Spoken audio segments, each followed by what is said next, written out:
Whether thou art a ghost that hath come from the earth, or a phantom of night that hath no home, or one that lieth dead in the desert, or a ghost unburied, or a demon, or a ghoul, whatever thou be until thou art removed, thou shalt find here no water to drink. Thou shalt not stretch forth thy hand to our own. Into our house enter thou not. Through our fence break through thou not. We are protected, though we may be frightened. Our life you may not steal, though we may be scared to death. Welcome to Scared to Death, Creeps and Peepers. Thanks for listening or watching another episode on YouTube. Yay! Yay, I'm Dan. Hi, Dan. It's me, Lynze. Hello, Lynze. Hello, sir. And thank you all for the continued ratings and reviews online, for telling your friends and turning this into a popular horror podcast. Ratings and reviews, they definitely help keep us on a variety of podcast charts. Yes, it's very important. Which is where a lot of people find us, and keeps us getting more creeps and peepers, and then those people can send us more stories, so we have more of the my stories. I know. That keeps the show going. So it really, you're helping yourself. Yeah. When you find new listeners. Help us help you. Yeah. So thank you. And thanks for also continuing to buy Scared to Death merch. We have a special new item in the store today, a Wendigo print by artist Sam Heimer, now in t-shirt form. Looks awesome. And you can find more of Sam's artwork on Instagram. It's at Sam_HEIMER. Amazing Philadelphia-based horror artist. Very cool. And we also have a new Demon Bunny shirt. Echoes of the Bunny Man tale. A lot of cool dark stuff at badmagicmerch.com. That Bunny Man, I got so many emails from fans like, oh my God, I've been there. I've been through that tunnel. Oh, wow, yeah. Yeah, my friends have freaked me out with their own little versions of it. Cool. Yeah. I'm very excited about the stories, going forward for a while. It won't be every single episode, but a lot of them, I'm not going to say where it is, but I found a hidden treasure trove of horror tales online. Okay. So I found a new well to dip into that I'm excited about. Okay. I don't know. My own little secret stash. I find all of our, I can't speak. I find all of our stories scary or creepy or whatever. Sure. But I was like proud of myself. I'm like, man, I really got the hang of this. I'm like doing really well. And then you said, oh, get ready. Today's one especially is, I think, really creeped me out a lot. Is it a doozy? I think it's a doozy. It's a real doozy. I love that word. And you have 3 stories you told me? I do. Yeah, I have 2 kind of very short, sweet little stories. And then the third story. Yeah? Oh, man. A whole family is involved in this haunting. Goosebumps? Yeah, just for real? I can't believe that's okay. All right. The whole family? All right. Okay. I believe it. I believe it. I really believe it. Okay. Well, first up, I like that. First up, a terrifying tale from Louisiana about a woman moving into a new home, not realizing a terrible tragedy had recently occurred there. Did you say Louisiana? A tragedy that the dead not done dealing with. Okay. Well, I want to live in Louisiana, Dan. And when you tell stories from there, it's a haunted place. I know. Well, I'm going to get cozy. Okay, you get cozy. And I just have to show off. I've got on my OG socks. These are the original unicorns. I took them home and washed them. Yay. Yay. Also, we explore a little collection of Wendigo tales after that. So and I don't know what a Wendigo is, so I'm stoked. I mean, obviously I saw the art on the t-shirts, but... So we got the first Louisiana story, and then the second one's like a collection of a few little tales and an explanation of what a Wendigo is. Okay. I mean, because it sounds like a Winnebago. It's not. It's definitely not. Clearly. You ready for the first one? I sure am, Dan. Okay. A little bit of setup while you continue to get ready. Okay, thank you, sir. In the late 1970s, a young woman named Claire had just graduated with a nursing degree from the University of Louisiana, Lafayette, and had quickly gotten a job in town at a local hospital. The job had come as a bit of a surprise. Claire was certain she'd get a job back where she grew up in Shreveport, like she'd been planning. And at the last minute, the hospital that she thought she was going to be hired by informed her that there had been more applicants than they'd expected, and the position went to someone with more experience. And then the Lafayette job was brought to her attention by one of her professors, and she quickly and desperately applied, and was surprised when she was hired within hours of her interview, which was amazing, but she didn't have a place to stay in Lafayette anymore.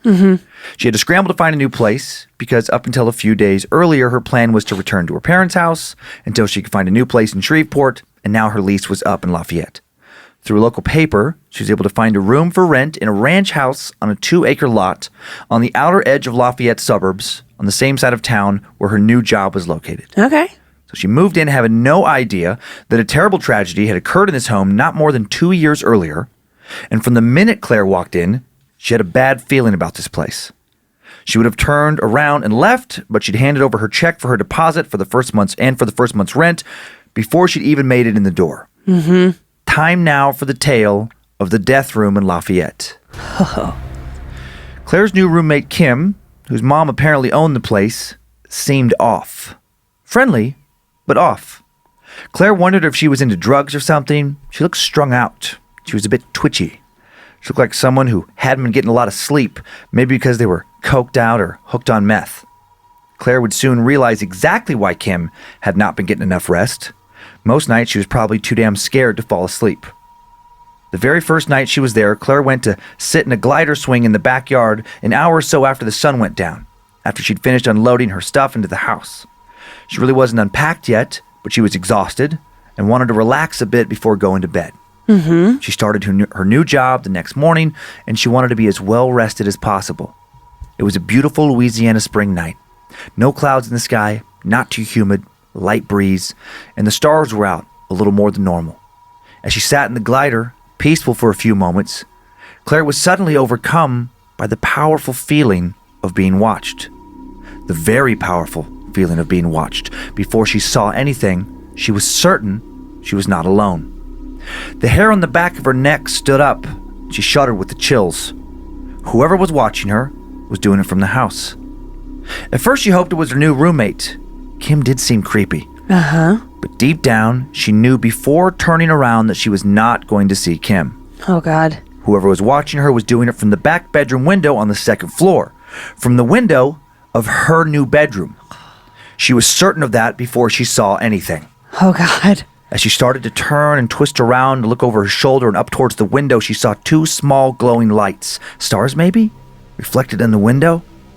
No, she thought. Those are eyes. Two small glowing eyes, impossible but true. And then she made out what seemed to be the dark outline of a man's body. A man who was staring right at her. Oh, God. A man who scared the hell out of her. Claire stood up from the glider and momentarily took her eyes off the window, and when she turned back and looked again, whatever she'd seen, whoever she'd seen, was gone. She was now too afraid to go back in the house. Who the hell was in her room? She didn't want to find out, but she also was afraid to stay out in the dark yard. And then she remembered that Kim was inside, and she screamed out for her. Kim! There's someone in the house! Kim! There's a man in the house! Kim suddenly popped out the back door. Who? She yelled back. Who's in the house? I don't know, Claire said. He was standing in my room. Right there, she pointed. What did he look like? Asked Kim. He was, I don't know. It was hard to tell. It was dark. I could just see the outline of his body and his eyes. I don't know if they were reflecting the light outside or what. It's almost like they glowed. I can't explain it. And then Claire saw what seemed to be a flicker of recognition float across Kim's face. Oh, dang. Kim seemed both relieved and a bit frightened at the same time. And then Kim said, No, it couldn't have been anyone. The front door is locked. He would have had to have come in the back, and you were here, and I was just in the kitchen, and, well, this house has a way of playing tricks on you. Claire started to say, Kim, I'm sure I saw something. And then Kim cut her off. I'm sure you did see something. But you didn't see what you thought you saw. What the hell did that mean? Claire thought. Claire didn't like the odd way Kim stared at her when she said it. The two shared an awkward, silent, tense moment before Kim said, Come on back in. I'll lock the doors and I'll walk you to the house just to make sure you know you're safe. Claire followed Kim back inside, and Kim was right. No one was in the house. So what had she seen? She had the distinct feeling that there was something that Kim knew that she wasn't telling her. Mm-hmm. Not wanting to make a terrible impression at her new job the next day, her first job as a nurse, Claire tried to put the whole thing out of her mind and get some sleep, but she didn't get much that night. And what sleep she did get was plagued by nightmares. Nightmares she couldn't remember much of the next day other than that they involved a man, some kind of bad man who was, maybe trying to kill her? Maybe trying to kill someone else? After she returned home from work the next day, a terrible first day, where she felt foggy and confused the entire time and made a ton of mistakes and left convinced that her new boss thought she was a complete idiot who'd regretted hiring her, Claire decided to relax after dinner with a nice cool bath. It was especially hot and humid that day. And on days like this, sometimes a cool bath before bed really helped Claire sleep. The bath was just the thing she needed. It felt so good to cool down in the old claw-footed tub. She felt so relaxed, she started to worry she might fall asleep in the water and almost did. And then she heard them. Someone was arguing. What? A man and a woman. And then the bathroom instantly grew infinitely colder. What the hell? Immediately it felt like she was laying in a tub of ice instead of taking a cool, refreshing bath. Who could she be hearing? Had Kim come home? She wasn't home when Claire returned from work. And the woman's voice didn't sound like hers. Then she heard what she thought sounded like a woman screaming. Oh, God. Something was wrong with the way it all sounded in numerous ways. The woman was in trouble. Something terrible was happening, and it sounded like it was coming from her room, from just on the other side of the bathroom door. But it was too quiet to be happening just a few feet away.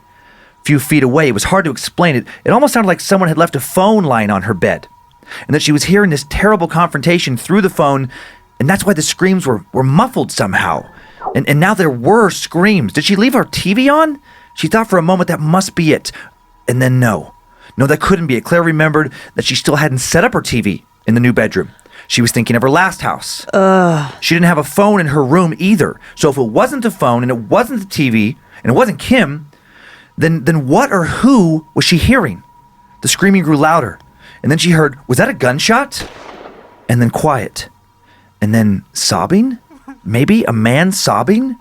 Claire slowly got up out of the tub. As quietly as she could, she grabbed a towel and threw it around her naked body. She could still hear the sobbing. And now what sounded like a man saying, I'm sorry. Oh. I'm sorry. What did I do? Oh God, what did I do? And then she heard what sounded like another muffled gunshot. And then nothing. After standing in the bathroom and dripping water on the floor for a few moments, Claire went to turn the door handle and peek into her room when a chill shot down her spine and she saw the edge of a shadow creep up under the door. Someone was standing on the other side. And then she realized the door was unlocked. Panicked, she quickly pushed a lock button on the knob and started to slowly back away, and as she did, the doorknob began to rattle. Just barely at first, and then steadily it rattled more and more. Someone was trying to get in. I'm calling the police, Claire shouted at the door. A hollow threat. There was no phone in the bathroom, and she knew that they probably knew that. And then, boom! It sounded like whoever was on the other side of the door was just trying to throw their shoulder into it to break it down. They were trying to break in. Boom! Again, boom! Boom! The door was rattling. How many more hits could it take before it broke? Claire started to scream, Go away! Go away! She continued to scream as the door handle rattled and she backed up into the wall, tears now streaming down her cheeks. Boom! Boom! Go away! She was going to die. Claire knew she was going to die. She slid down the wall and continued to scream, and then, Claire? Claire, what's going on in there? Oh my God. Are you hurt? It was Kim. Suddenly it sounded like Kim was in her room and the doorknob was no longer rattling and no one was trying to bust it down. Claire was so confused. What was happening? Now the doorknob did rattle, but gently. Claire, are you okay in there? Claire opened the door and quickly told Kim everything that had happened. She thought to herself, what a fucking day. My boss thinks I'm an idiot, and now my new strange roommate must think I'm absolutely insane. When Claire finished telling the whole story, Kim shook her head and then stared off into the distance, lost in thought. After a contemplative moment, she said, Mama was wrong. What? Asked Claire. Mama was wrong, Kim said again. And then Claire didn't like what she said next. They're still here. Ugh. Who's still here? Claire asked, goosebumps again. Kim shot Claire a look she really didn't like. She looked unhinged. And then she said, staring off into the distance again, Mama had the house saged. She said that would have fixed it all. It didn't. Mom even had a priest bless his house, but that didn't work either. They're still here. Who are still here? Asked Claire, not sure she wanted the answer. People who lived here before. Uncle Dale, Aunt Janice, said Kim. This was their bedroom. What happened to them? Asked Claire. They had a fight. Really bad fight. Mom thinks Uncle Dale found out Janice was cheating on him, and he shot her. Shot her dead right here in this room. Ugh. Then he wrote a note saying he was sorry. He was so sorry, and then he shot himself. Kim now turned and looked at Claire with madness in her eyes. They're still here. I told Mama I hope they play nice, but maybe Uncle Dale doesn't like you. Maybe you look too much like Aunt Janice. Jesus. You'll get used to the shadows. I did. And then she flashed a smile, a strange smile that Claire really didn't like, and she left the room. She's crazy, Claire thought. She is fucking crazy. get the fuck out. Claire didn't sleep a wink that night. It was the longest night of her life. She packed up all of her stuff that was in her room. Yes. Wanted to pack up her stuff downstairs too, but she didn't want to risk seeing Kim again. Kim scared her almost as much as whatever it was that tried to break into the bathroom. Claire left the lights on all night, but they didn't make her feel better the way they constantly flickered on and off. For most of the night, she softly sang or hummed songs quietly to herself because if she didn't, she could hear them again. Oh, dear. Sometimes she heard more muffled arguing, a terrible moment trapped in time being relived over and over. Worse than the arguing was the sound of the man laughing or mumbling something, sounds that came from different places around the room.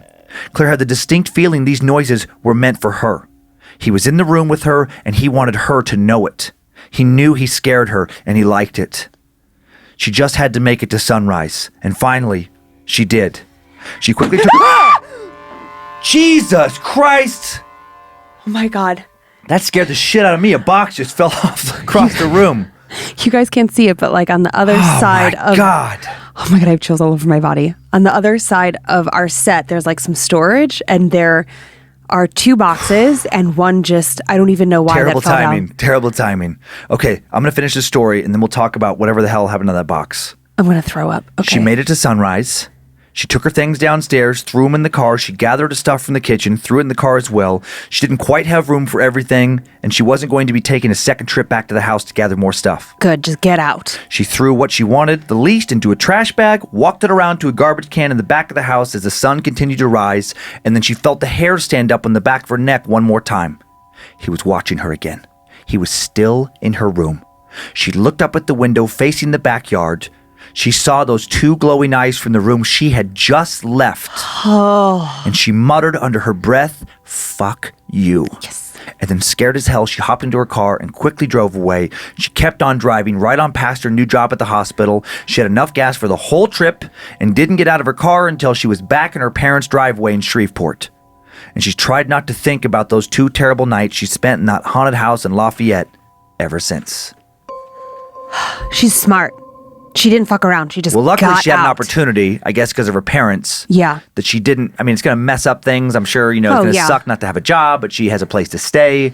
And yeah, smart that she did take it. What? That was ridiculous. If I wasn't wired into the set, I would get up. So can you see it? No, I saw what box fell. Yeah. That was terrible timing. That was terrible. What I don't understand. So what it is there's like a little 2 storage locker. I mean, it actually looks like an old locker, and it's just got like, extra candles, blah, blah, blah. Yeah. Then on top of that, there's 1 box. Right. In that big box are all my fluffy socks. And the lid is like, it doesn't like clamp down, but it's just paper boxes. And then in the box on top of that is heavier items. So I just don't understand. I did it strategically because I was like, oh, the fluffy socks could kind of like push up. So I'll put a heavier thing on top. That should not have happened. Because you were just touching that right before the show, right? Yeah. I got my socks out, put it all back together. I'm going to tell myself, no matter what, that it just, when you were moving things around, that Remember how you said you haven't been sleeping well the past few nights? True. Stories, man. They're in your head. I know they are in my head. I'm trying to think about it. I was working on them here by myself, and I don't even want to tell you when I feel like I'm working on a good story what I think I kind of feel, because why? Tell me. No, because it's going to scare you even more. But it's not. I'm not afraid of this space. What happened? When I really feel like I tap, and I sound crazy saying this, when I feel like I tap into a really good story, then I feel like I'm not alone here in the room, and I don't even want to think about who I'm with. Millie, we know who's here. No, it's not good when I'm with. It doesn't feel good? No. We got to burn some sage. Nope, but I like it because I feel like it helps me write a good, scary story. I can appreciate what you're saying, but if you like it too much, you're inviting it into your life. I don't think I am. We're going to get Monique to come over and cleanse this place. Okay? Woo, okay, that was a good one though, right? Yeah, I literally thought I was going to throw up. It scared me so hard. Like, have you ever had that in the deep pit of your belly? Yeah. Holy hell. In my mind, I think I just tap into a place in my imagination where it's like when I'm in the right mood for a horror story. Same thing when I'm putting these together. If I really kind of tap in, it feels like you're hitting this like creative vein where you're like, okay, like if I'm giving myself the goosebumps and getting freaked out, those ones always scare you the most and we get the best listener feedback. And I felt like some of the ones lately have been good as far as credibility stories, but I wanted more fear. I wanted more juice. I wanted more juice. Wanted to feel a little more alive putting these stories together. But do you feel less alive because you haven't been sleeping well? I don't know. Hopefully the sleep thing doesn't have anything to do with it. But yeah, I feel a little off. Okay, well. Okay, so here's some pictures. Just that house is creepy. I'll say about this house. This first picture, and you can find these pictures on Instagram if you're a new listener. This on our Instagram, excuse me, at Scared to Death You Podcast. can just find it on Instagram. Just look for house. Just search house. Just look white house. No, but this is I don't think this is the same house. It didn't have an address associated with the story. But interestingly, this house just went up for sale in Lafayette just a few days ago. Ooh. And it's being offered for free.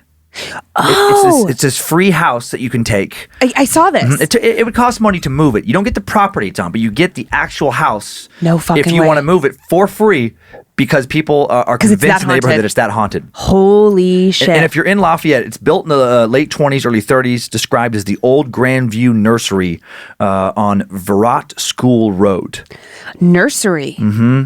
Yep. And here's another picture. This next picture, same house, just different angle. Yeah, just a house that there's articles online. Numerous people have look at that claimed orb to experience things. Mm-hmm. Yeah.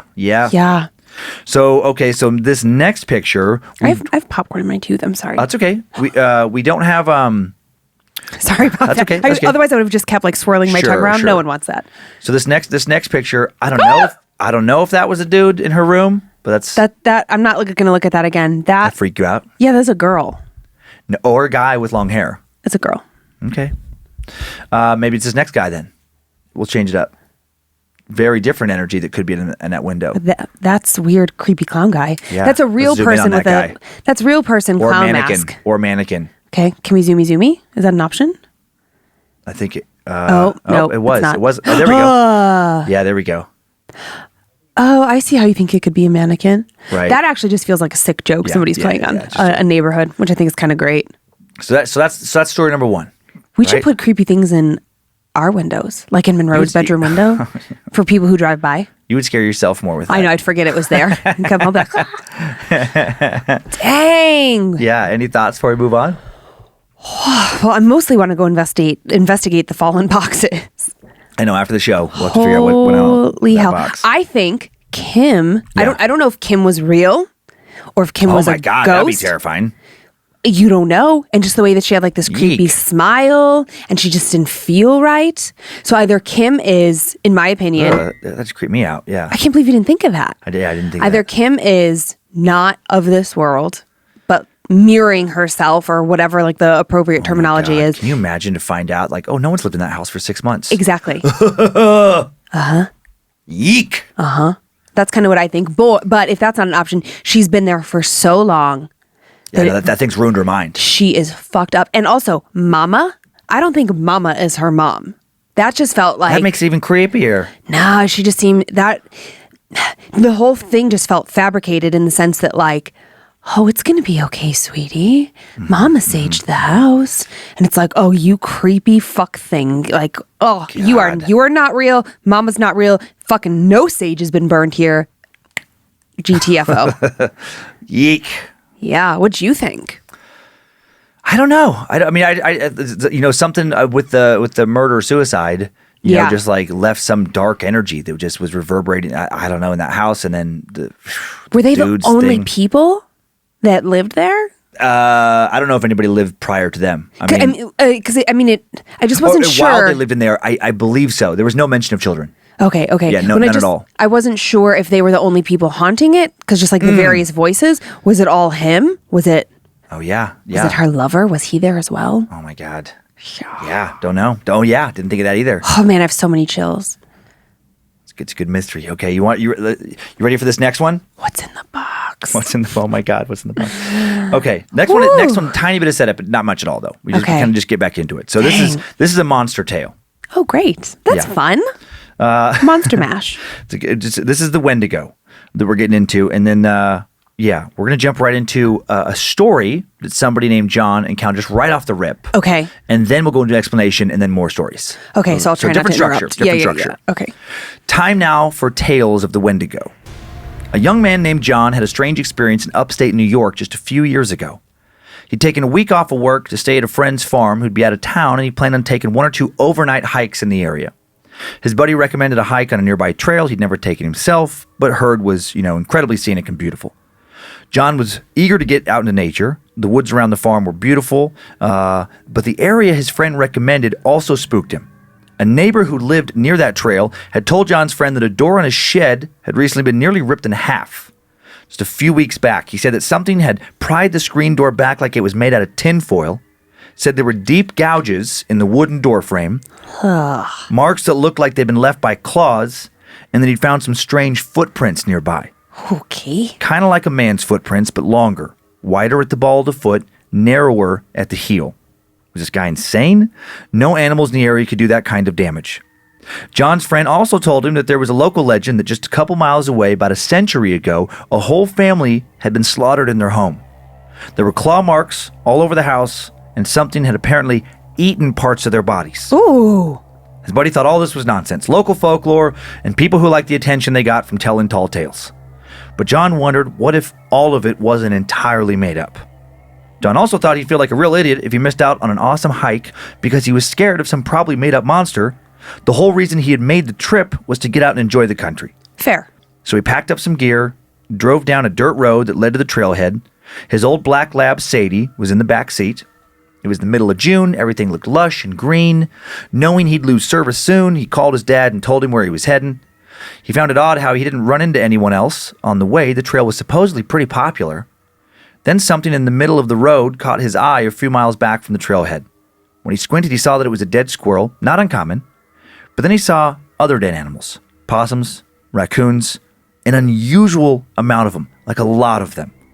Way off in the distance, he also saw a dead deer. Okay, that's enough. Go away. Sadie started to growl. John kept heading towards the trailhead, parked his car in front of it a few more miles down the road. He let Sadie off her leash and grabbed his camping gear. It's supposed to be a 4-hour hike to the spot where he's planning to stay overnight. They made good time getting there, making it to the campsite in just over 3.5 hours. And it was an eerie hike. Despite it being a beautiful day, John and Sadie didn't run into a single other hiker. Even though he hadn't seen any cars, didn't see anyone on the trail, John did keep hearing what sounded like men's voices in the forest. He couldn't hear what they were saying, but it sounded like they were always just barely ahead of him, up around the next bend, behind a tree.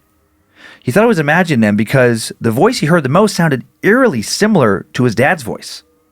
Even Sadie seemed to think she'd heard his dad's voice. She loved John's dad, and John noticed that her ears kept perking up, and she started to wag her tail when that voice came from the woods. Also, as they get close to the campsite, the woods grew quieter and quieter. By the time they made it to the campsite, the only sounds John heard were the sounds he and Sadie made, and the occasional sound of what seemed to be his dad talking out in the woods. What? It spooked him so bad that if it wasn't getting late in the day, he'd turn around and head back to his truck and just stay the night in his friend's barn. You should do that. But he did not want to be caught hiking through this dark, creepy forest at night. So John set up his tent, admired all the natural beauty around him, and then went to bed when the sun went down. And then a few hours after he fell asleep, he sprang up, startled. He could hear something rustling just outside of the tent. It sounded like someone quietly sneaking around, real quiet. Sadie was still asleep. Then he heard something whistling. At first he thought it was just the wind, but then he heard 2 distinct consecutive notes, a 3 to 4 second pause, and then 2 more consecutive notes. He heard this repeat several times. Feeling like a sitting duck in the tent, John grabbed a flashlight, shone it outside, trying to get a glimpse of whatever was out there. When he did, the whistling grew louder. It sounded like it was coming from up above the tent, from up in the trees. And then Sadie started to emit a low growl, and some of the fur on her spine stood up. John looked up, and he saw it. Something about 50 feet away, perched in the tree, looking back at him. As soon as the light hit it from the flashlight, the thing jumped an impossible distance until it was on a branch only about 10 feet away. What the fuck? It was so tall. It had matted fur, antlers protruded from its gaunt, haggard head. Its skin was papery and rotten looking, like a corpse's skin, but it was very much alive. Oh my God. Its wild, feral, but human-like eyes swiveled towards John. It was terrifying. Everything about it was unusually long. Its arms, legs, neck, fingers, and everything. And that's when John, overcome with fear, dropped the flashlight and took off running. Oh my gosh. He left all his gear and just ran back down the trail as fast as he could. True fight or flight. He was so scared, full of so much adrenaline, he didn't realize for probably 10 minutes that Sadie wasn't running alongside him. When he stopped to yell for her, he heard his dad's voice again coming from the forest, trying to lure him towards it. And he heard other voices all around him, whispering in the darkness. He yelled for Sadie, "Sadie!" And then he heard her whine from back down the trail. He started to run back towards her, and then he froze in place. The most overwhelming feeling in his gut told him that whatever was making that noise, it wasn't Sadie. Sadie was dead. He didn't know how he knew it, but he knew it. And then he heard something moving towards him on the trail, something a lot bigger than Sadie. He knew it was the thing he'd seen on the branch above his tent, a thing that he would soon come to believe was a Wendigo. And John turned and ran again. He eventually made it back to his truck and drove back to his friend's farm. He never saw Sadie again. He hiked back to the campsite the next day, carrying his friend's 9mm. No voices this time. The forest also wasn't as quiet. When he made it to his campsite, he found all of his gear, most of it completely untouched. He didn't find his dog, but he did find bloodstains just outside the tent. Tears filled his eyes. At least he didn't find her torn apart like the animals the two of them had seen along the road. And then he packed up his stuff, walked back down the trail, and left those woods forever. This is one of many supposed Wendigo encounter stories. The first people to record Wendigo sightings were the Algonquin American Indian tribes of eastern North America. According to the oral histories of many of these tribes, a person becomes a Wendigo when, instead of facing famine with resignation and preparing oneself spiritually for death, as was considered honorable in native societies, the person let hunger drive them mad and let them commit the unthinkable and eat their fellow tribe members. Oh, okay. The Algonquin believed that eating human flesh gave one powers, like enhanced hearing, sight, speed, and brutal strength, but those powers came at a price. They believed that consuming human flesh cursed whoever did it with an insatiable hunger that would become their entire existence, leaving no room in them for any of the humanity they'd had before. They'd become a true monster. Legend has it that the Wendigo can take different shapes. Some report a creature with the head of a stag and the body of a man. Others say the Wendigo appears to them as an emaciated person, bundles of sinewy muscle barely attached to bone with giant, sharp teeth. Whether it appears as a beast or as a man, the Wendigo always appears close to starvation, gaunt to the point of emaciation. Its bones push out against its skin, its complexion the ash gray of death, its eyes recede back deep into their sockets. The Wendigo's lips always tattered and bloody, their bodies reek of decay and decomposition. The first written description of a Wendigo came from a Jesuit priest. For about 40 years in the early 17th century, a group of French Jesuit missionaries traveled through what is now the Canadian province of Nova Scotia. The priests interacted with American Indian tribes, attempting to spread Catholicism, and they learned of the Wendigo. One priest wrote in 1611, "What caused us greater concern was the intelligence that met us upon entering the lake, namely that the men deputed by our conductor for the purpose of summoning the nations to the North Sea, and assigning them a rendezvous where they were to await our coming, had met their death the previous winter in a very strange manner. Those poor men, according to the report given to us, were seized with an ailment unknown to us, but not very unusual amongst the people we were seeking. They were afflicted with neither lunacy, hypochondria, nor frenzy, but have a combination of all these species of disease which affects their imaginations and causes them a more than canine hunger. This makes them so ravenous for human flesh that they pounce upon women, children, and even upon men, like veritable werewolves, and devour them voraciously, without being able to appease or glut their appetite, ever seeking fresh prey, and the more greedily the more they eat. This ailment attacked our deputies, and as death is the sole remedy among those simple people for checking such acts of murder, they were slain in order to stay the curse of their madness." So that's what the priest wrote. Yikes. Some think that some early North American colonists also encountered the Wendigo a few decades before the priest wrote all that down. In 1587, the colony of Roanoke was established on a small island along the coast of present-day North Carolina. 115 men and women eagerly arrived at what they thought would be the first permanent English settlement in the New World. The group was well stocked with provisions. They lived in secure structures, offered good protection from the elements and from unfriendly neighbors. But when a ship returned to the colony in 1590, not a single living soul remained. Right. And there was no evidence of war, struggle, or famine. Were the Roanoke colonists eaten by something? Were they torn out of their beds by huge, ferocious man-beasts and pulled into the woods? Did the Roanoke colonists themselves resort to cannibalism and transform into Wendigos? One of the more infamous Wendigo legends comes from Canada in 1878. That year, a Cree man known as Swift Runner in central Alberta claimed that the spirit of a Wendigo possessed him and forced him to eat his own family. Oh. Swift Runner told police that at first he was haunted by dreams of the Wendigo. Then he said the Wendigo spirit called on him to consume all the people around him. The spirit crept through his mind, gradually taking control of him until he was no longer Swift Runner. He and his family lived deep in the woods far from the closest town of Fort Saskatchewan. The family was last seen in town buying supplies for the long, tough Albertan winter in the fall of 1878, and when Swift Runner returned to town in the spring of 1879, he returned alone. His family wasn't with him. Swift Runner first claimed that his wife and 6 children Holy shit. had died of starvation. The police at Fort Saskatchewan, however, couldn't help but think it was odd that although his family had apparently starved while, like he claimed, Swift Runner looked like he hadn't missed a meal. They investigated his cabin, discovered the grisly remains of his family. Ugh. The bones of children that had clearly been butchered and picked clean of meat. Oh, Some bones even had the marrow hollowed out. fucking A, man. They found the skulls of his wife and kids, and when confronted about the massacre, Swift Runner confessed to having killed and eaten his family. He said it wasn't his fault, though. It was the curse of the Wendigo. The police obviously did not accept this theory, and Swift Runner was hanged, gaining the distinction of being the first man executed by Canadian authorities in the young province of Alberta, actually. And his is but one of many North American Wendigo tales from the 19th and 20th centuries, and sightings continue.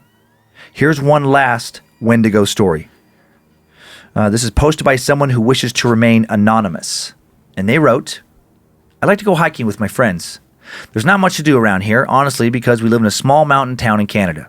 It was exciting at first, but now we know all the trails by heart. By the end of last summer, there was only one trail within driving distance that we hadn't tried.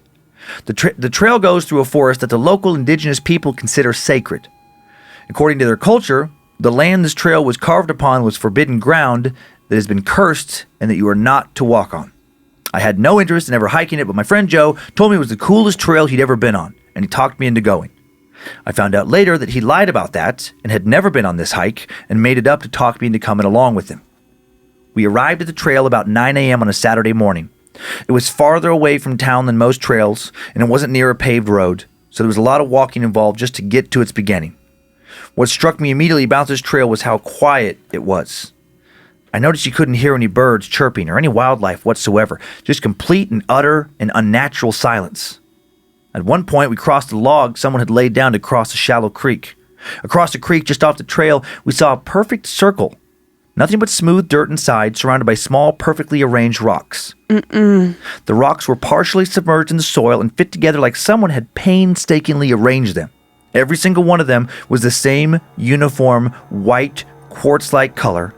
And as I got closer, I saw things that had been carved into them. Some symbols. I couldn't make any of them out, but I couldn't read them. And then as my eyes followed the circle, I saw that in one place, this circle had been broken. Uh-oh. On one edge, a group of rocks had been kicked up, and for some reason, this really bothered me. There was something about this broken circle that was extremely unsettling. As quiet as the entire forest was, it felt much quieter here by this circle, totally silent. After passing the circle every once in a while, we started to hear something rustle off in the distance, always behind us. The first few times we figured it was just a deer or something, but by about the 5th time, I started to think that someone was following us, and so did Joe. The next time we heard it, Joe started to freak out. He turned around and saw the vaguest outline of a buck's head. I saw it too and noticed immediately there was something off about it. It was too high up. It was too tall. And then it was gone. Joe hadn't noticed the height the way I had, and we started hiking again. A few hundred feet further down the trail, Joe walked out into the brush just out of sight to go to the bathroom. When he hadn't returned after about 2 minutes, I hadn't heard him moving around in the brush either, so I called out, "Joe?" No answer. 5 minutes passed, and I still hadn't heard from him. I climbed down the ridge. "Joe!" I didn't hear anything but my own voice echoing back to me. I walked further out into the woods in the general direction he'd gone, and after walking about 50 additional feet, I saw some blood. I saw blood spattered on a tree, more of it across some rocks, more of it on the ground. There were strange tracks in the dirt, and some of those tracks had blood in them as well. Altogether, there was just a lot of blood, too much for a human to lose and survive, and there were drag marks. I ran after the drag marks looking for my friend, terrified but not willing to abandon him if he were somehow and possibly still alive. I quickly reached the edge of a small cliff that dropped down into a ravine with the creek running through it. The drag marks stopped there. "Joe!" I screamed. And then something heard me. Across the ravine, I heard a rustling and saw the trees stirring. Then something stepped through the foliage and revealed itself. At first, I saw the head of that buck I'd seen before. It was about 7 feet off the ground and on top of a emaciated humanoid body. The creature I was staring at snorted. There was blood dripping from its horns. Its human-like body was dark with, and naked. Its arms and legs too long and skinny to be fully human. At the ends of its hands were claws, every bit of jagged as horns on its head, and one of those claws was what left of Joe. His face torn open, one side hung off the skull by a few shreds of skin. I could see Joe's teeth through a hole in his cheek. His eye on that side of his head was completely gone. I couldn't believe what I was seeing. Then the creature's ears ruffled, and it dropped Joe, and it started to back up. I realized it was going to try and jump the ravine. It was coming for me. I turned and ran. Behind me, I heard a powerful grunt, and then the sounds of this monster landing on the bank. I heard a roar, something that sounded like a cross between a buck and a grizzly bear. I ran the fastest I'd ever run in my whole life. I could hear it gaining on me. I thought for sure one of its claws would grab me at any moment, and then suddenly I burst through the forest and out onto a road. I was off the trail. And for some reason, this creature suddenly stopped chasing me, just at the edge of the road. It was as if it wasn't allowed to go further, like something had bound it to those woods. I ran down the road that led back to where the trail began, back to where I'd parked. Once in the car, I sped away and called the police. I did not tell them about the Wendigo. I just told them that my friend walked out into the brush to take a piss, and then he never came back, and then I was worried about him. What the hell else was I supposed to say? That some deer-headed monster killed him? That felt like a good way to end up in jail. A search party was formed, but no one ever found Joe. Ever since, the image of that Wendigo carrying my mangled friend haunts my dreams. And that broken circle shows up in my dreams as well. I'm convinced that when it was broken, that thing that killed my friend was free to roam that forest. And you couldn't pay me enough to go back there again. Yikes. Excuse me. I'm scared to see what the Wendigo could look like. So it's only artist depictions. Of course, I understand. I have 3. Here's the first one. Oh, buddy. Ooh, okay. Just a really random, weird, creepy monster. Deer-headed monster. Here's the second one. And they show up, in various depictions, various ways. Sometimes it's more humanoids. This crazy, emaciated, clawed cannibal dude. That looks like something out of Game of Thrones. Right. Like a White Walker. Yeah. I couldn't think of what it was called. And then one more is just another illustration that is, more like demon-y looking there. Yeah. None of those are what I was thinking. Okay. Not a single one. But I can see why there are so many variations. Yeah. Yeah. So interesting legend, that's been around for a long time. That first story was so sad. I know. I knew you'd be sad about Sadie. I was having a really hard time not crying about Sadie. I was thinking about our sweet little chickens at home. Mm-hmm. We have doodles at home, and once upon a time... We call them chickens, and they became yickens. Because when you look at them, you can't tell the difference between fluffy chicken or fried chicken. Right. There was like a very fluffy famous... doodle, fried chicken. Yeah, there was like a very famous meme going around Instagram. Yeah. But still, so our yickens, and I was like, oh my God. Ginger might make it out because she is terrified of everything, and she is so fast. Penny is a little bit chunky.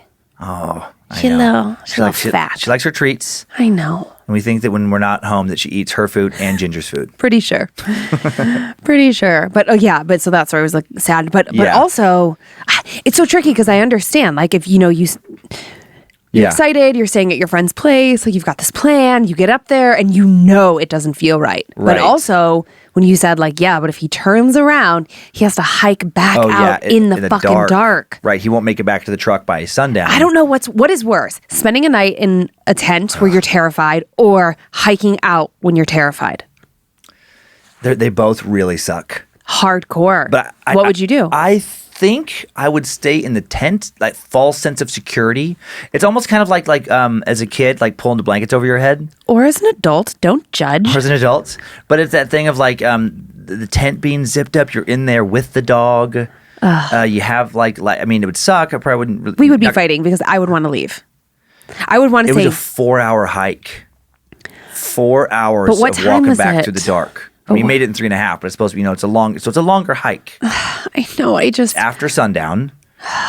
That's a long way to walk in the dark. It is. I guess I would probably just want to try and stay up all night. Yeah. I think I would be doing the we're not sleeping in shifts or anything. We've got food, we've got no alcohol, no weed. We don't do anything that's going to make us sleepy. And we stay up as long as we possibly can. Yep. And you know what? If Penny and Ginger have to pee in the tent, then they pee in the tent. Because I'm not getting out. True. You could pee in the tent too. Everyone pees in the tent. Everybody pees in the tent. I'm not sticking my little butt out there. Yeah, no, I agree. You stay in the tent until sunrise. But that didn't work. Yeah. Yeah. It makes me not want to go camping.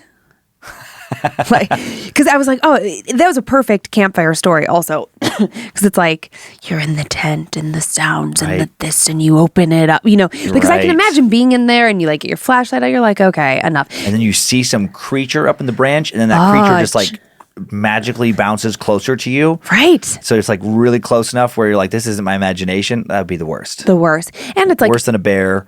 Worse than a mountain lion. And I think every time you go camping, no matter how often you go camping, the first night is always a little what's that? What's that? Just while you're adjusting to being away from the sounds of your house, to being out. Please be a raccoon. Please be a raccoon. Right. Please don't be a snake. Please don't be a snake. Please don't be a snake. That's a lot of my thoughts. Somehow I think that snakes are going to circle our tent. Interesting. And then come up from underneath. Oh, man. They're going to determined snakes. Nibble their way through. Wow. Man, those snakes have a taste for human flesh. Yep. Well, we smell good, They're tired of mice. Yeah, well, and they want to dig their little snake pit underneath the tent. I have a whole thing. Yeah. It's elaborate. so fucking stupid. I realized that. Oh, that was, man, but what about that box that fell down? I scooted backwards. I went the wrong way in my chair. You did. It's okay. Come back. Baby, come back. Still thinking about the box. Oh yeah. That story actually took me away from the box. I forgot about the box. No, well, because I can see it. Yeah, I can see it. And then also there's the creepy doll creatures behind you. So I just down. Yep, right there. Yeah. Not doll creatures; they're just dolls. But so every so often, give me a heads up if one of them starts dancing or something. Okay. So as you were telling one of those stories, I was like, oh my god, what if one day just that onto the back of my neck. old doll just floated on out and then just. That's when we're done. That's when we're done? That's when we call it. If that doll floats off of that shelf and attacks me. I didn't even say it had to attack you. I added that. If it floats off and attacks me, we're at least taking a hiatus. What if it just floats off and falls to the ground? Or at least getting rid of the doll. Oh, I don't know. That doll is filled with weird sawdust and it's filled with some of its ashes. No, it doesn't look like ashes. Have you ever seen the ashes from cremation? No, it doesn't look like that. Okay, are you ready for 3 stories? Yeah. The third, it's like a nice little build. Okay. Okay, so this story, you got to hang on to the end because we get some confirmation about what happened. So this message begins, hey gang, long time sucker, and been loving Scared to Death since y'all started. My name is Samuel, but everyone calls me Buddha. Thank you, Buddha. I'm 24 as of writing this, but this story happened probably close to 10 years ago. Okay. And I've only ever told a select few because I'm a lifelong Baptist Christian, and I still am to this day. And he says, I know, funny that I'm Christian. People call me Buddha. I say the part about being Christian because I do not believe in ghosts. Okay. According to the Bible, it says to be absent from the body is to be present with the Lord. Paraphrase from 2 Corinthians 5, King James Version. So I believe when we die, we go to heaven or hell. Got it. And there's no in between, no purgatory. Got it. I do believe in angels and demons, not ghosts, which are very different, as we know. Okay.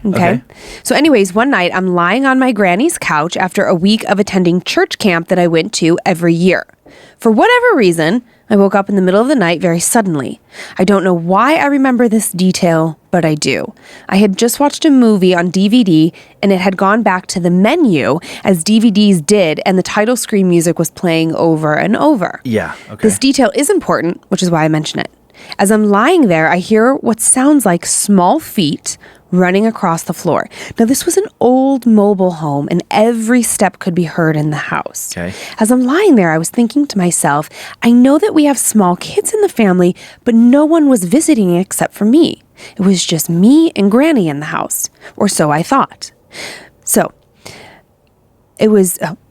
but I didn't think anything of it, and I tried to go back to sleep. I continued hearing this running around, and eventually I got sick of the running and yelled, Anthony, go back to bed and stop running, thinking that somehow someone was visiting our house that I just didn't know. As soon as I start speaking, it goes dead silent. No more steps. Nothing but the DVD title screen and the ticking of an old clock. So I roll over thinking that my little cousin Anthony has listened and has gone to bed. I start trying to sleep again, and of course, as a few minutes go by, I start hearing the running again. And now I'm mad, and I yell again at him to stop making so much noise, and again the sounds stop. And just like before, I roll over and go to sleep, and again hear the sounds. But instead of just a vague sound coming from somewhere in the house, the running is now distinctly coming towards me and stops right at the entrance to the living room. At this point, I'm starting to get a little suspicious because Anthony was a hyper child, but it was a little late and he should not have been awake. I looked over to the door and there's nothing there, just a dark hallway leading away from the living room. Now, I'm fairly frustrated at this point and I just want to go to sleep. So I get up and I go over to confront my cousin to get him to lay down, or I'm going to get Granny on him. But there's no one there. Confused, I start walking around the house looking for him, thinking maybe he's hiding. But no. He's not there. None of the other kids were there. I was correct when I thought it was just me and my Granny. Now I'm starting to freak out because I know what I heard. I ran back to my pillow and blanket and immediately pulled the covers up over my head because, as you know, that's a surefire protection. I'm lying there, covers over my head, just listening and waiting to see if it'll happen again. And it does. Again, the steps running down the hallway directly towards me, even though they were distinctly small and dainty footsteps, they sounded like a thunderstorm as they got closer and closer. And as soon as they got to the edge of the hallway, they stopped. And for a split second, and then they slowly and methodically, walking, not running, walked towards me. Each step getting louder and louder, seemingly bigger and bigger. As it approached me, it stops. And what had to have been just inches away from my face, and now all is quiet.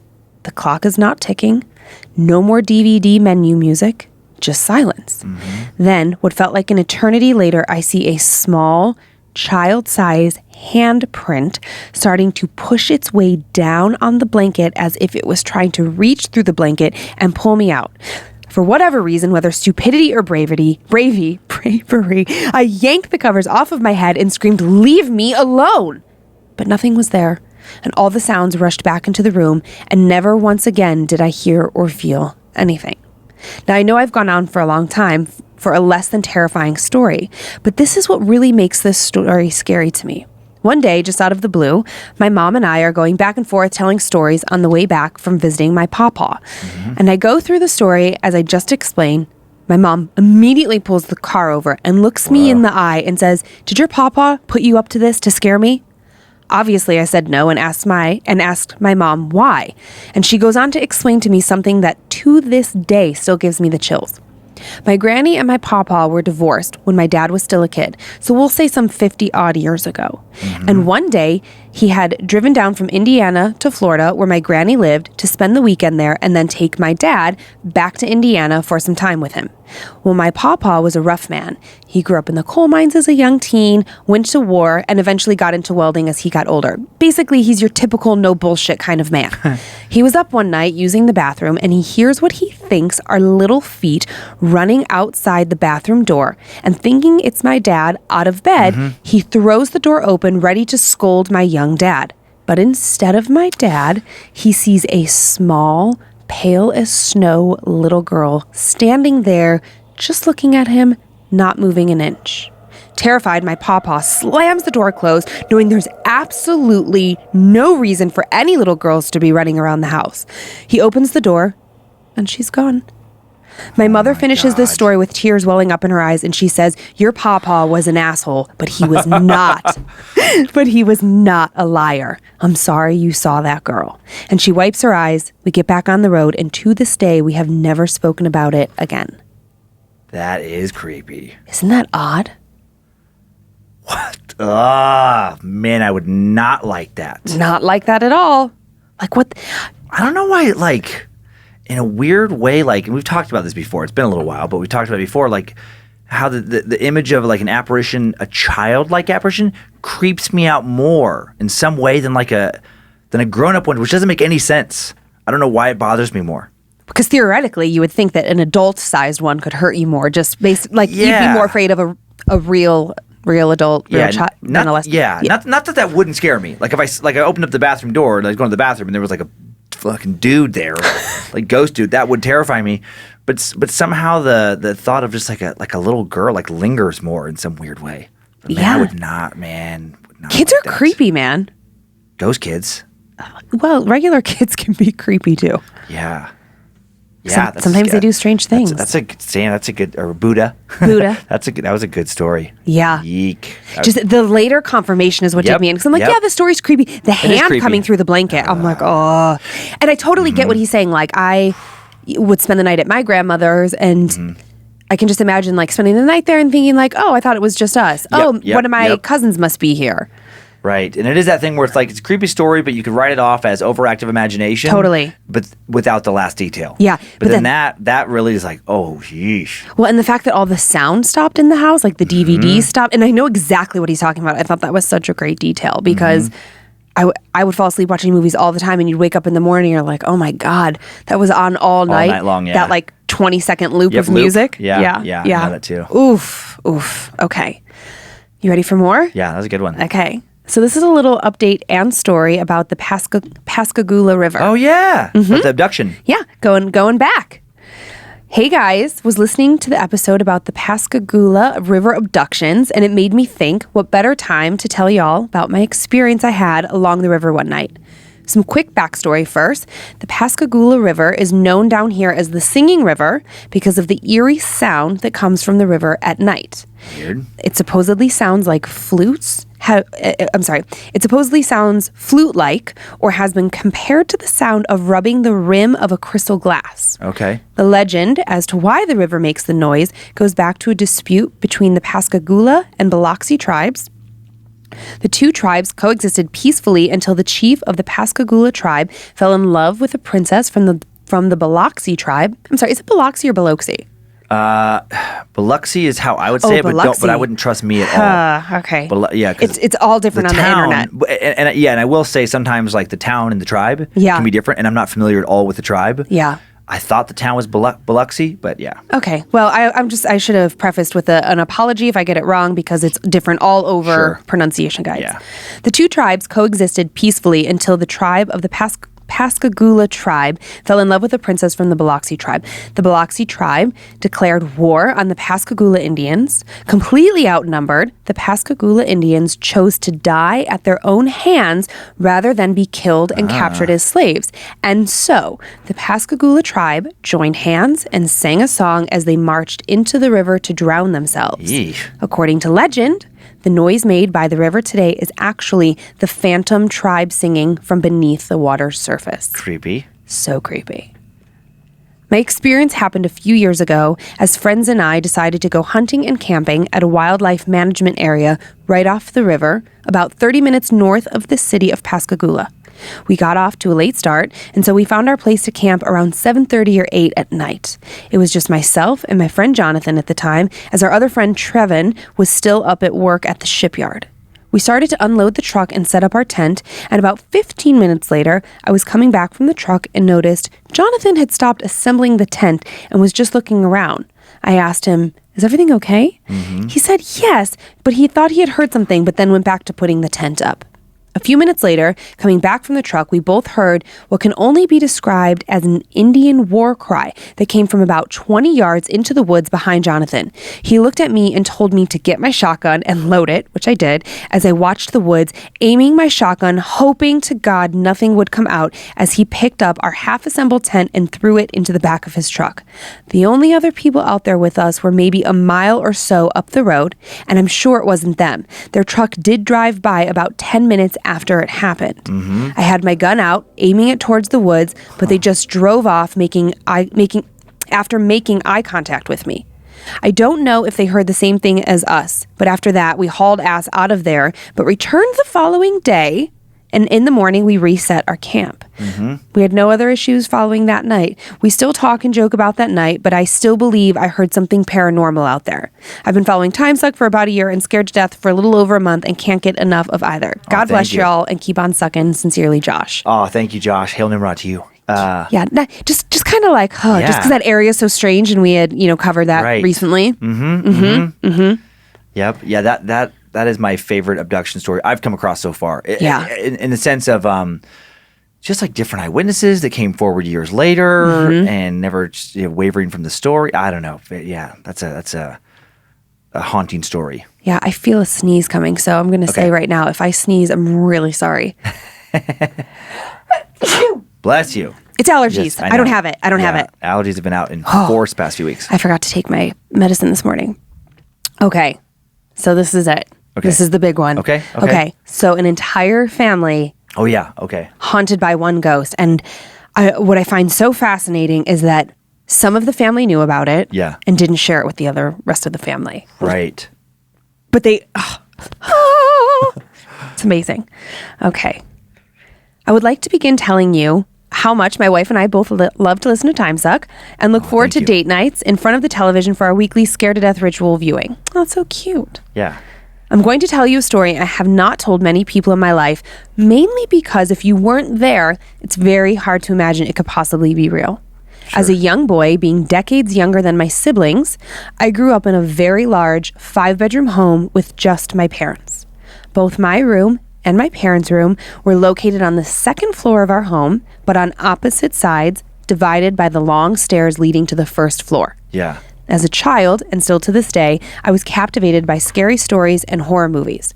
This is partly why, when the horror became real in my life, no one believed me, and no one would get me the help I begged for. I first started to realize that something wasn't right as I tried to maneuver through the large, dark house. Just like anyone that is scared of what could be in the dark, I often tried to run through the dark as fast as I could to get back to the light or a safe place. As I did my usual runs of terror, I began to notice unusual cold spots throughout the house.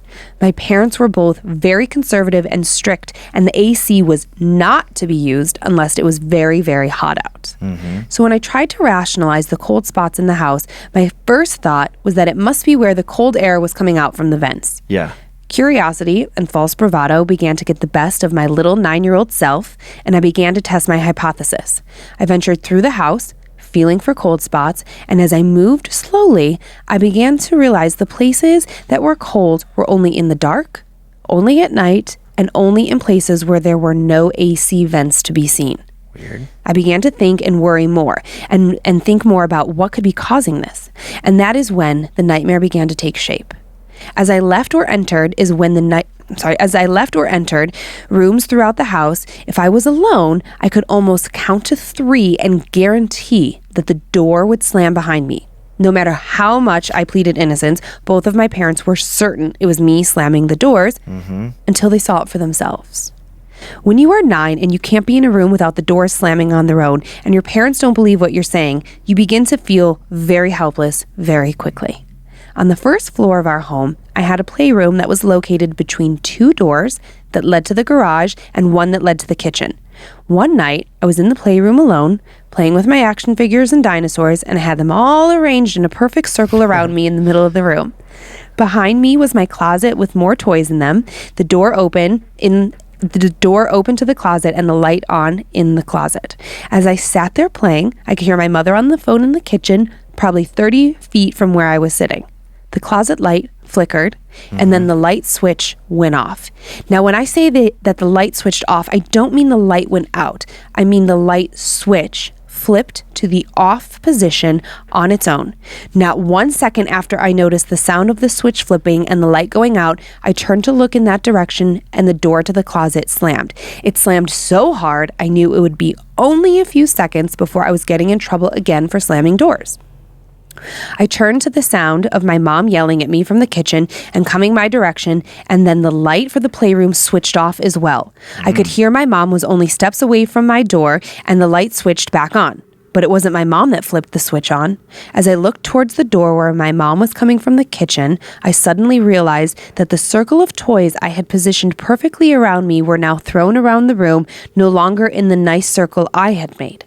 This is when the door to the garage began to open and slam on its own, along with the closet door, and the door to the kitchen slammed close as well, so my mom could now not get into me. Now I'm terrified. The doors are slamming open and close on their own. The lights have begun to flip on and off all on their own. This went on for probably 10 seconds, but to me, it felt like 10 hours.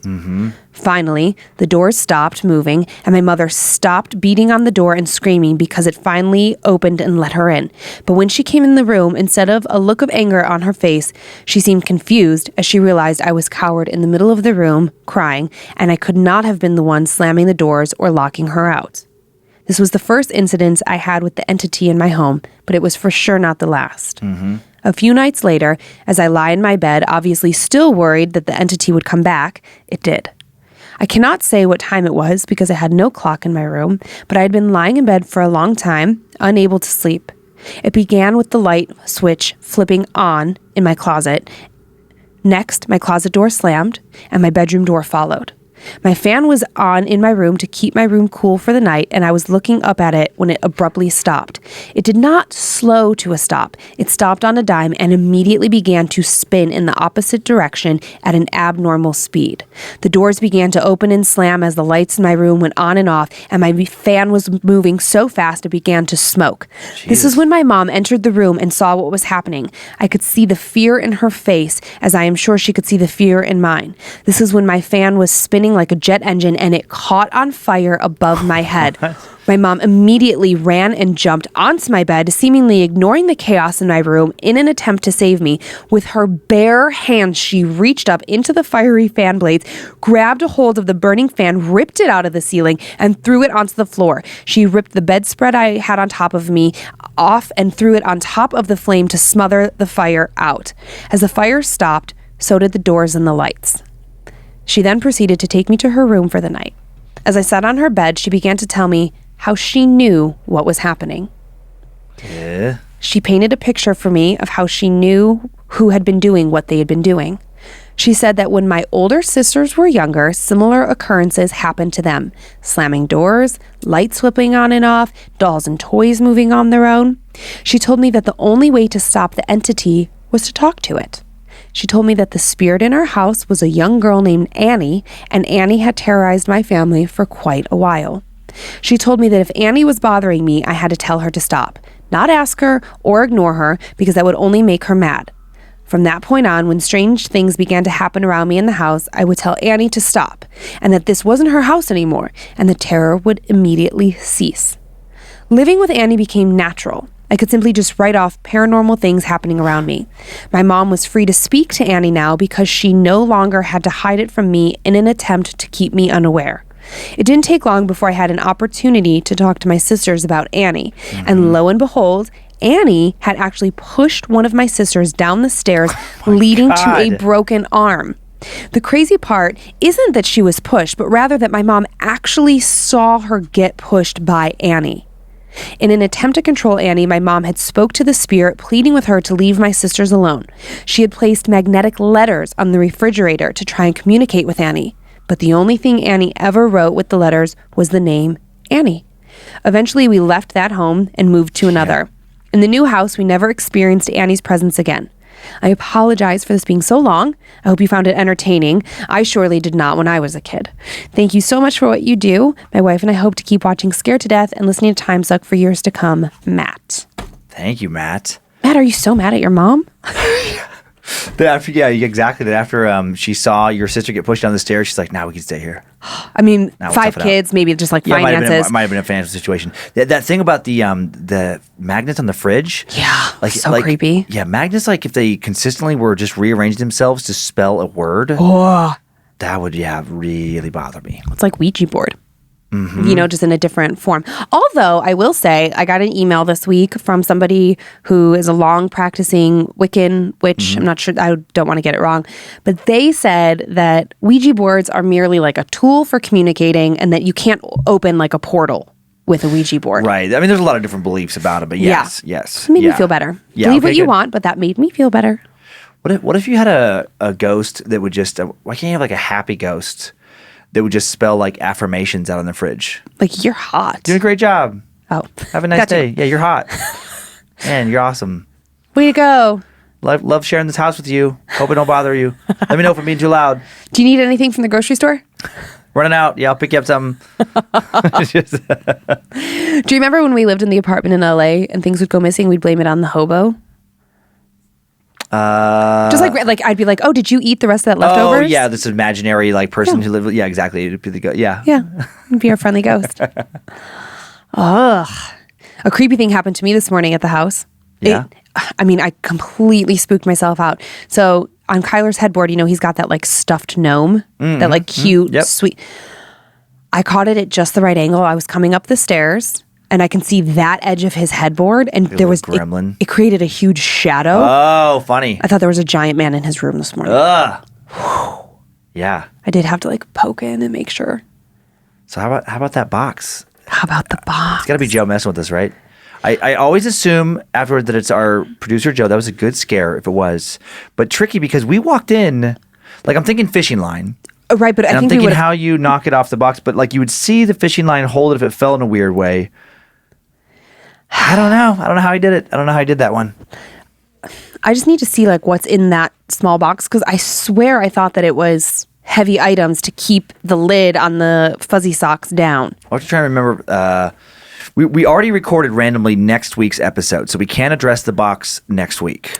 Oh, so for our listeners, for Creeps and Peepers. So if you're like, why did they bring up the box again? Because just the way our recording schedule and certain kind of things, stories work out, we had already done. So hopefully 2 weeks. Hopefully we'll have some kind of answers, or we'll just never know, or just like a weird mystery. Yeah, or I mean, I don't think it was on the edge. Like I'm such a like nutcase about things being perfect and neat.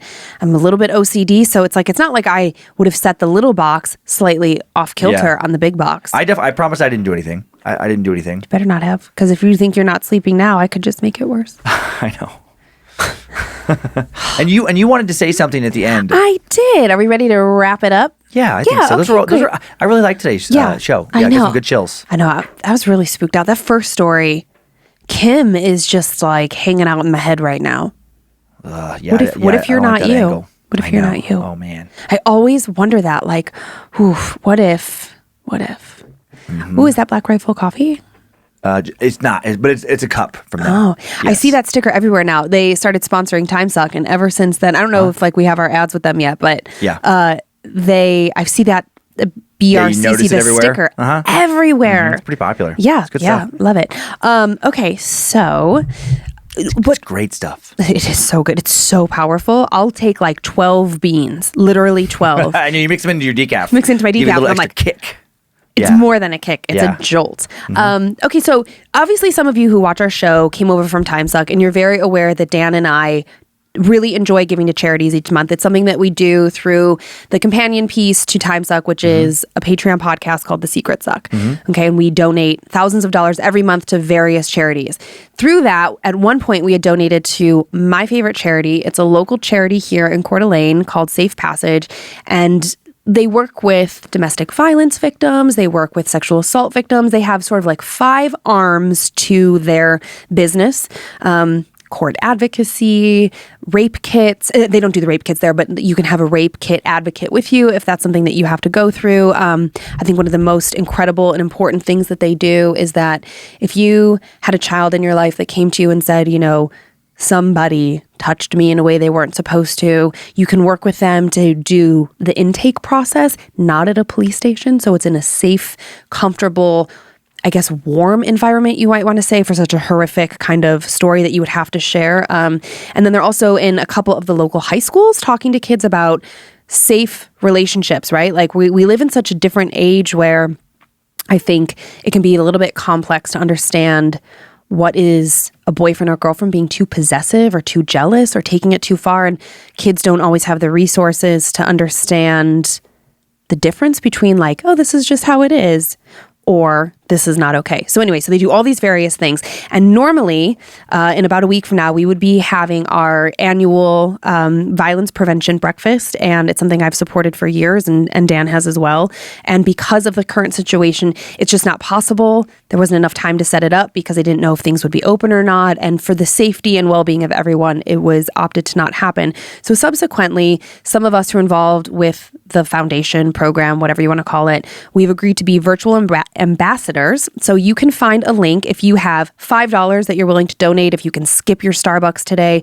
I know it's a very stressful time right now for a lot of people financially. So I'm just throwing this out there because this is something that matters to me.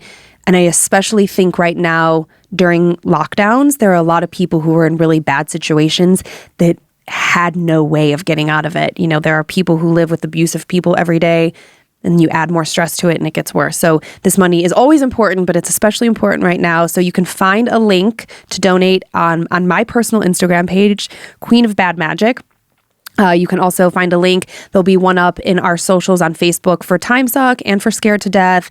It's all the same link. It's too long to say, so just go to my Instagram and click on through. And yeah, and if you can't, cool, no pressure. And if it's a service you need or you know somebody who might need it, I'm glad that you got this little PSA today.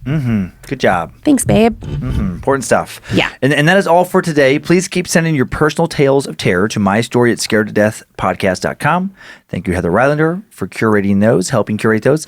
For everything else, info@scaredtodeathpodcast.com. Thanks for listening or watching this Bad Magic production.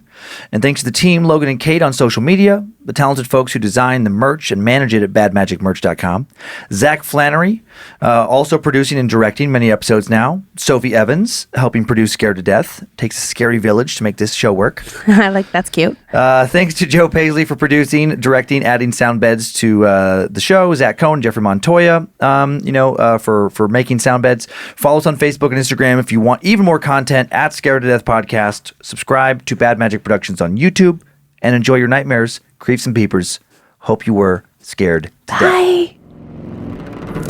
If spirits threaten me in this place, fight water by water and fire by fire.